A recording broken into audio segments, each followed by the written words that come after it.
Mike looked at his wife of 39 years, Sonia, as they stood in the conservatory on the south side of their detached house. "So, you're going to stay with your lover, are you?" She was anxious not to annoy him, so she replied as calmly as possible, "Charles is not my lover. It's just that we have a lot in common, and I enjoy his company." Mike shook his head in disgust. "I wonder what Sally would say if she found out you and Charles had made me your bloody cuckold." She stomped her foot. "Like a spoiled brat," Mike thought. "You're definitely not a cuckold to Charles and me. That's just monstrous." "But is it? Is it? A cuckold is a man whose wife has other lovers besides him, and that's me, isn't it?" She deliberately softened her attitude. "No, I have no lovers. There is only Charles, and I didn't like your joke about Sally. Obviously, my sister didn't want to die and leave Charles alone, so I took it upon myself to help Charles. Just as I'm sure Sally would have come and comforted you if I had died." He shrugged. "I somehow doubt that would have been the case. I don't think Sally would play whore with me." The slap she gave him brought him abruptly to his feet. He took a step back and said, "You resorting to violence isn't going to make it any better." She almost apologized, but she couldn't do it. Instead, she said, "I'm not a whore."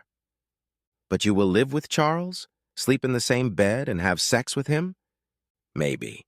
But nothing I do with Charles takes anything away from you. I don't do anything with Charles that I wouldn't do with you." He realized by the way she was being a little tongue-in-cheek, he prudently didn't tell her what it was, that the lovers were probably doing the kind of sexual things she'd never even considered with her husband. "Not a whore?" he thought ironically. "Mike, please make sure you take your meds when I'm not home, okay?" The question genuinely startled him. "Why do you care if I take my meds or not? After all, if I died, you'd marry Charles, wouldn't you?" She shook her head. "No, it's not that. I still care for you very much, and I don't want you to get sick. You have to take blood pressure medicine and heart medicine. I'm worried about you. Neither of us are getting any younger, and we both need to take care of ourselves. You're almost 70, and I'm 66. He let her give him a peck on the cheek before she drove off in her sports car to her date with Charles, the widower of her sister Sally. Charles lived 40 miles from home, which was a short distance by the standards of many countries, but by UK standards, 40 miles was considered a perfectly acceptable distance. As she drove, she remembered how 15 years ago her sister had died suddenly as a result of a fall at work. Charles had been utterly devastated, and Sonia had come to his home regularly to help him cope with the grief of being unexpectedly widowed at a relatively young age. She couldn't remember when her missions of mercy began to involve sex, but she did remember her previously unaware husband Mike finding out about it. He and Charles argued, but then both lovers were embarrassed because Mike collapsed to the floor clutching his chest. It was the first sign of heart disease. She called 999 and was almost ready to swear that the ambulance crew knew what had happened between the two men and why. After all, she was almost naked. Charles was in boxers and Mike was in street clothes. But the ambulance crew said nothing to her or Charles as they tried to stabilize Mike's condition. Mike was taken by the Blues and Twos to General Hospital, where cardiologists took over his care and placed a stent. In the meantime, Charles, damn generous of him, agreed not to press charges against Mike. The incident caused Mike some physical problems, resulting in him taking heart medication and high blood pressure pills, but there were other changes in him as well. He felt as if a part of himself had broken. After a month or so, while Mike was recovering, Sonia resumed her weekend dates with Charles. No matter how much Mike complained and threatened her with divorce, she remained adamant in her desire to help Charles get over his sister's death. Now, nearly 15 years later, it was as if Mike had come out of a fog. He knew Sonia was just using this as an excuse. It was a little after 9 in the morning when she left, and Mike decided to seclude himself in their south-facing and fully glazed greenhouse. He wasn't feeling very well, but he didn't tell Sonia that, fearing that she would mistakenly think that he was trying to keep her away from Charles. That was far from the case. Damn Charlie boy was welcome to her. He settled into his favorite chair and soon fell into a deep sleep as the June sun rose higher and higher in the sky and the temperature in the greenhouse rose and rose. At some point, he began to dream. He dreamed that he was in the desert. Eventually, he woke up and noticed that the digital thermometer in the conservatory was reading 50°C, 122°F. He managed to get up from his chair, but a wave of dizziness made him fall to the floor. Normally, the stone tiles would have cooled his skin, but they were hot to the touch. The heat was stifling. He crawled toward the closed double doors to the living room, but his strength failed him. For Christmas, Sonia had insisted on buying him a special gift. It was a Bluetooth pendant to communicate with his cell phone. It was programmed to call Sonia's cell phone, but the calls went straight to her answering machine. "Help me, please!" was all he could wheeze out. The phone lay in his jacket in the living room. He continued to crawl, getting closer and closer to the door. Suddenly, he realized he was no longer alone in the conservatory. He looked into the smiling eyes of Sally, his sister-in-law. "Sally." "Yes, Mikey, it's me." "What's wrong? Why are you here?" "I've come for my favorite brother-in-law. Come on, stand up." She always called him Mikey. She was the only one who did. She held out her arms to him. He stood up, and then realized he was looking at his corpse on the floor of the conservatory. "I'm dead, aren't I?" he asked, ignoring her words. Sally nodded.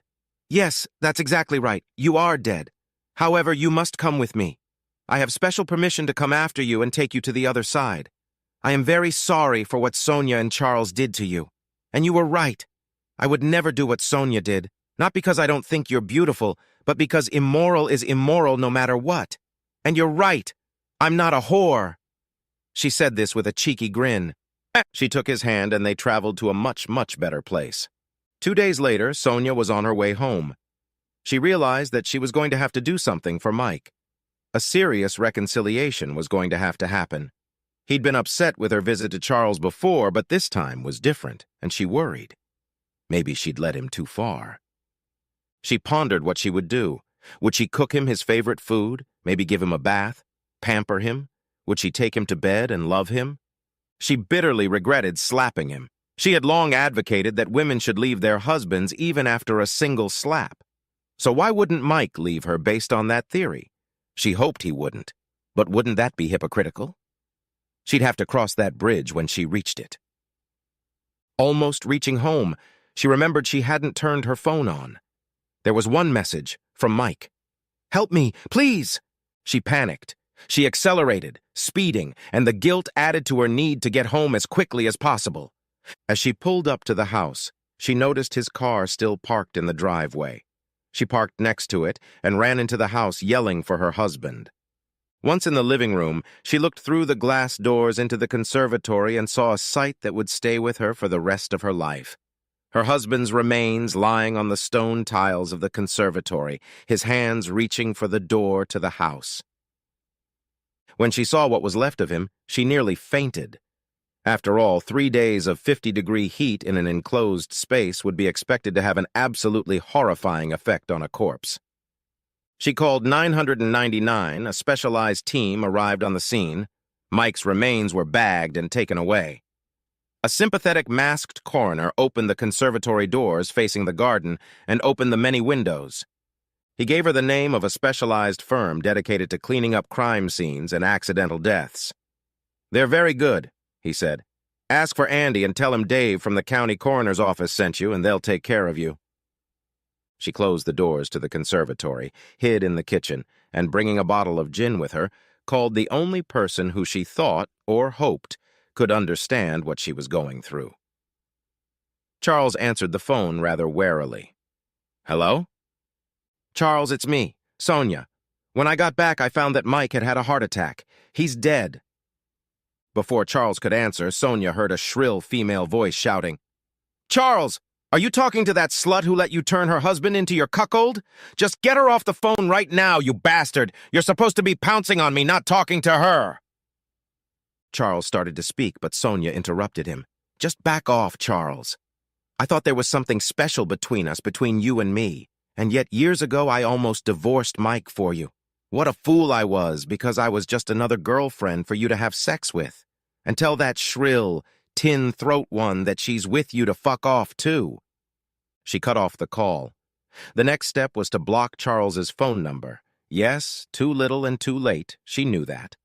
Then she called Andy's expert and professional cleaning service and left a message on their 24-hour number. "I'm sorry I hit you, Mike. I'm sorry I cheated on you. I'm so sorry." Tears cascaded down her face. Tears for Mike, tears for her dead sister, and tears for herself. Mostly for herself, because you'd have to be a narcissist to act the way Sonia was acting. Funny old world.